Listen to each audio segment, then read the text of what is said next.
Então, qual é o segredo? O segredo encontra-se no seu sistema nervoso central. O seu sistema nervoso central é composto pelo cérebro e pela medula espinhal, e ele supervisiona e coordena continuamente todas as funções do seu corpo. Se pensar no cérebro como um computador central que controla e coordena todas as funções do seu corpo, então o sistema nervoso será como uma rede de comunicações que transporta mensagens entre o cérebro e outras partes diferentes do corpo através da medula espinhal.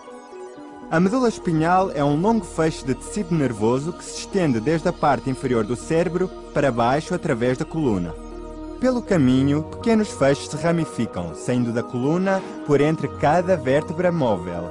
Estes feixes vão se ramificando vezes sem conta até se tornarem pequenas fibras nervosas, preenchendo o corpo todo, espalhando-se por todas as células, órgãos e tecidos. Cada ser humano tem por volta de 15 bilhões de células nervosas que enviam e recebem mensagens através da medula espinhal. O nosso sistema nervoso é excepcionalmente sensível. Então, o que é que o protege? A coluna. Este é o aspecto de uma coluna saudável. Tem 24 vértebras móveis e cada uma delas funciona em cooperação com a vértebra que lhe está acima e abaixo. As vértebras estão separadas por um disco que tem a função de amortizador e separador entre os nervos. Então por que é importante ter uma coluna saudável?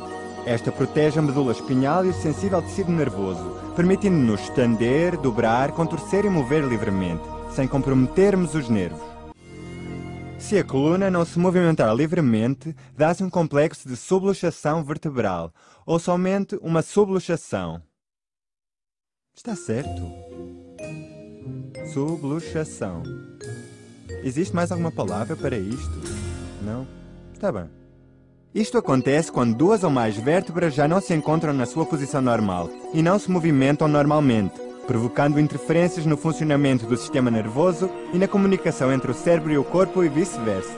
Uma investigação na Universidade do Colorado descobriu que é somente necessária a pressão de 8 a 10 milímetros de mercúrio para a corrente nervosa diminuir para 60%. Esse é o peso de uma pequena moeda.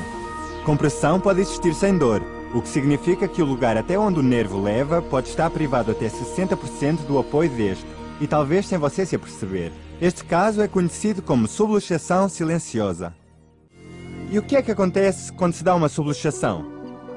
Essa área pode começar a degenerar em 2 semanas. A degeneração desenvolve cicatrizes, criando assim um novo tecido danificado. O processo degenerativo pode continuar enquanto houver imobilização. Mas este tipo de degeneração pode ser prevenido.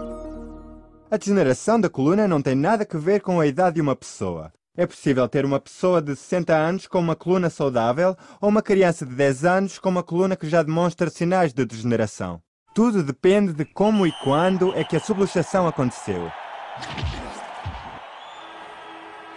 Se o fluxo da inervação for perturbado em qualquer parte do corpo, como consequência aparecerão sintomas. Os sintomas são a única forma que o corpo tem de o avisar de que algo não está bem. Então vamos voltar à mesma coluna. Se houver interferências nervosas na medula espinhal, elas podem provocar dores de cabeça, enxaquecas, enfraquecimento do sistema imunitário, sinusite, alergias, insônia, eczema, perda de audição, angina, tosse crónica, inflamações na garganta e mãos dormentes. Na zona torácica, asmas, problemas de coração, bronquite, gripe, problemas com a vesícula, doenças do fígado, problemas de tensão, indigestão, azia, gastrite, imunidade fraca, alergias, problemas de rins e cansaço crónico. Na parte inferior das costas, prisão de ventre, problemas menstruais, incontinência, problemas nos joelhos, ciática, dores nas costas, má circulação, inchaço nos tornozelos, fraqueza de pernas e câimbras. Uau, perdi o fôlego. E enumerei só uma pequena parte. Sabia que menos de 10% do sistema nervoso detecta dor? Muitas vezes, antes do aparecimento de dores e sintomas, as interferências nervosas podem estar presentes durante meses ou até mesmo anos. Imagina uma pessoa que teve um infarto ou um derrame cerebral, mas não sentiu realmente o entupimento das artérias e não percebeu que algo não estava bem até ser tarde demais. Medicamentos contra as dores e anti-inflamatórios podem só esconder os sintomas sem resolver a origem dos problemas. Ao mascararmos o sintoma, deixamos que o problema subtilmente se desenvolva até aparecer uma crise de saúde mais séria. Estamos conscientes das contraindicações do uso de medicamentos a longo prazo. Então, por que é que continua a encher o corpo de comprimidos de modo a esconder a origem dos problemas? Com certeza que está a perguntar o que é que origina o aparecimento das subluxações.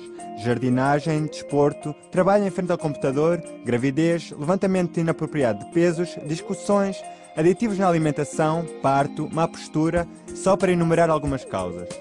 As razões também podem ser mentais, como o stress. Em média, uma criança de 5 anos sofre por volta de 2.000 quedas, das quais 200 são consideradas sérias. Mas mais frequentemente, a culpa não é de um acontecimento isolado. Em questão está a acumulação de pequenos incidentes e acidentes. As investigações mais recentes mostram que as pessoas em cujo parto interveio um médico, utilizando fórceps, aparelhos de vácuo extrator ou força excessiva, em 95% dos casos têm lesões no pescoço. Então, é uma decisão inteligente levar a criança a fazer exames bastante cedo. O trabalho do quiroprata é encontrar e corrigir as interferências na coluna, de modo a que o seu sistema nervoso possa funcionar idealmente. Não se esqueça, as partes imobilizadas degeneram mais rapidamente do que as partes equilibradas e com movimentos corretos. Por sorte, com os cuidados necessários e ao mobilizar essas áreas, criando um bom alinhamento, o corpo pode começar a abrandar, estabilizar e até eliminar os processos degenerativos. Os quiropratas ajudam no processo de tratamento, restabelecendo o fluxo nervoso nos seus níveis ideais. Isto permite uma comunicação apropriada entre o cérebro e o corpo. Os quiropratas não curam os sintomas. Em vez disso, eles aniquilam as interferências no sistema nervoso, o que permite ao corpo aquilo que ele sabe melhor do que ninguém: curar-se a si mesmo. Quando você se corta ou quando parte um osso, quem é que o cura? O corpo. Todas as formas de tratamento têm o seu lugar. Sejamos honestos, a medicina tem um papel importante ao resolver situações de crise e emergência. E aí, pode salvar vidas. Por outro lado, a quiroprática é vital para a manutenção do funcionamento do seu corpo a um nível ideal, removendo as interferências nervosas e dando oportunidade ao corpo de se curar. Então, para ter saúde e qualidade de vida, a quiroprática é a solução inteligente para si e a sua família.